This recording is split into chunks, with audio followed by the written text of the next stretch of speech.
In today's tutorial, I'm going to show you how to resolve if your AirDrop is not working or pairing to your MacBook device. So this should hopefully be a pretty straightforward process here, guys. And without further ado, let's go ahead and jump straight into it. So all you have to do is select the Apple icon up at the top, and then go down and select System Settings.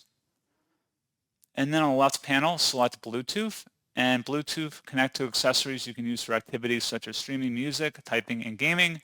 Please note that AirDrop is on the list of services that use Bluetooth. Go ahead and toggle that on. And then that should hopefully be it. Hopefully your device will appear now, and you should be good to go.